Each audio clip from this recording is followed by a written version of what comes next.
ইতিমধ্যেই মার্কিন president Donald Trump রাশিয়ার নিষেধাজ্ঞা বিলে অনুমোদন দিয়েছেন। মস্কোর ওপর আরও চাপ বাড়াতেই ট্রাম্পের এই সিদ্ধান্ত। সেনেটর লিন্ডসে গ্রাহাম তার পোস্টে এই সিদ্ধান্তকে রাশিয়া ইউক্রেন সংঘাতের প্রতি একটি যুগান্তকারী পরিবর্তন হিসেবে বর্ণনা করেছেন। এই বিল কার্যকর হলে রাশিয়ার কাছ থেকে যে দেশগুলো তেল কেনে তাদের ওপর 500% শুল্ক আরোপ করতে পারে হোয়াইট হাউস। আর এই তালিকায় রয়েছে ভারত, চীন, ব্রাজিলের মতন দেশ।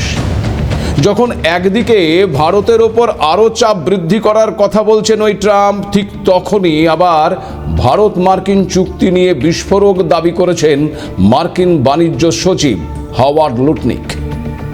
একটি সাক্ষাৎকারে লুটনিক জানিয়েছেন, ভারত মার্কিন বাণিজ্য চুক্তিটি ভেস্তে গিয়েছিল কারণ চুক্তিটি চূড়ান্ত হওয়ার পর প্রধানমন্ত্রী নরেন্দ্র মোদী মার্কিন প্রেসিডেন্ট ডোনাল্ড ট্রাম্পকে ফোন করেননি। লুটনিক আরও জানিয়েছেন, তিনি চুক্তিগুলো নিয়ে আলোচনা করতেন, চুক্তিটি সাজিয়েও দিয়েছিলেন, তবে চূড়ান্ত সিদ্ধান্ত নেওয়ার দায়িত্ব ছিল প্রেসিডেন্ট ট্রাম্পের উপর। লুটনিকের দাবি, আমি স্পষ্টভাবে জানিয়েছিলাম সব ঠিক আছে, এখন মোদির ট্রাম্পকে ফোন করা দরকার, কিন্তু তারা এতে স্বাচ্ছন্দ্য বোধ করেননি, ফলে ফোনটি আর করা হয়নি। আর এরপরেই আলোচনা থেমে যায়। মার্কিন বাণিজ্য সচিব আরও দাবি করেছেন, পরবর্তী সময়ে ভারতীয় প্রতিনিধিরা আবার আলোচনায় ফিরতে চাইলেও ততদিনে যুক্তরাষ্ট্র অন্য কয়েকটি দেশের সঙ্গে বাণিজ্য চুক্তি সম্পন্ন করে ফেলেছে। এতে শর্তগুলো আগের তুলনায় কঠোর হয়ে যায়। দেখুন, লুটনিক যা বলছেন বা বলেছেন, যে সমস্ত দাবি করছেন তা কিন্তু যথেষ্টই তাৎপর্যপূর্ণ, কিন্তু লুটনিকের দাবি কতটা সত্য তা নিয়েও কিন্তু প্রশ্ন থেকে যাচ্ছে। কারণ এর আগে যখন ভারত পাকিস্তান সংঘর্ষ বিরতি নিয়ে ট্রাম্প বারবার দাবি করেছেন তিনিই নাকি দুই দেশের মধ্যে সংঘাত থামিয়েছেন, কিন্তু যতবার ট্রাম্প দাবি করেছেন ততবারই ভারত সেই দাবিকে নস্যাৎ করে বুঝিয়ে দিয়েছে সংঘর্ষ বিরতিতে আমেরিকা বা ট্রাম্পের কোনো হাত ছিল না। ফলে ট্রাম্পের দাবিটাই বড়সড় প্রশ্নের মুখে পড়েছে। ঠিক তেমন ভারত আমেরিকা চুক্তি নিয়ে, মানে এই বাণিজ্য চুক্তি নিয়ে লুটনিক যে দাবি করেছেন, এবার সেই দাবিও সরাসরি খারিজ করে দিল ভারত।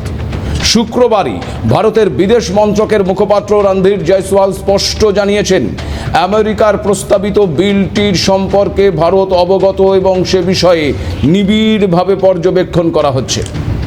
তবে মার্কিন বাণিজ্য সচিব যে দাবি করেছেন তা ভিত্তিহীন।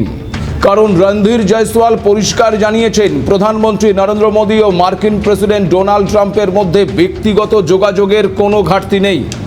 2025 সালেই দুজনে অন্তত 8 বার ফোনে কথা বলেছেন। দুজনেই সবসময় কূটনৈতিক রীতিনীতি মেনে পারস্পরিক শ্রদ্ধার ভিত্তিতেই কথা বলেছেন।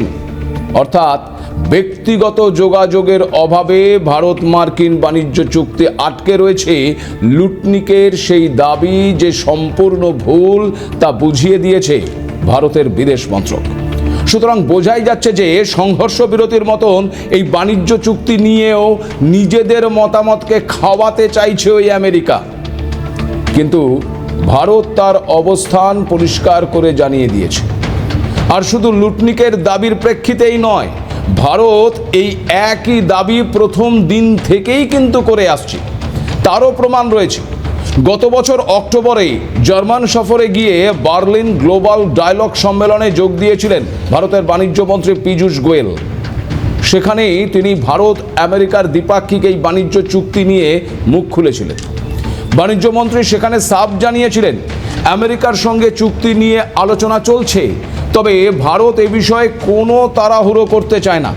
কোনো সময়সীমা বা চাপের মুখে ভারত নতি স্বীকার করবে না। দেশের মানুষের যাতে লাভ হয় সেটা দেখাই তাদের কাজ।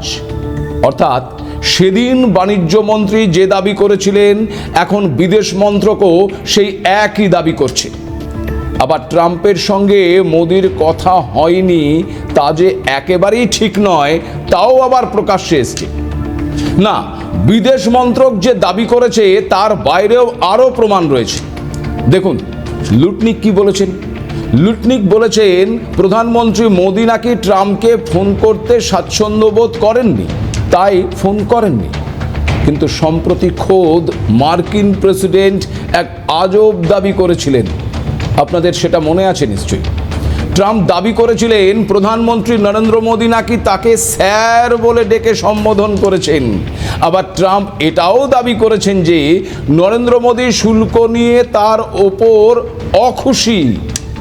আবার 2025 সালে মার্কিন প্রেসিডেন্ট কথা বলার জন্য প্রধানমন্ত্রী নরেন্দ্র মোদীকে 4 বার ফোন করেছিলেন, কিন্তু প্রধানমন্ত্রী ফোন ধরেননি। সেই খবরও কিন্তু আপনারা জানেন। অর্থাৎ বুঝতেই পারছেন সবটাই কেমন গুলিয়ে দেওয়ার একটা প্রচেষ্টা চলছে। একজন বলছেন ফোন করেননি, একজন বলছেন স্যার বলেছেন। আবার খবর ট্রাম্প ফোন করেছেন, মোদি ফোন তোলেননি। এখানে কেউ প্রশ্ন করতেই পারেন, ট্রাম্প এবং তার টিম এই মুহূর্তে কি তবে মনে রাখতে পারছেন না পরপর কি কি ঘটনাগুলো ঘটছে, কখন কে কি বলছেন?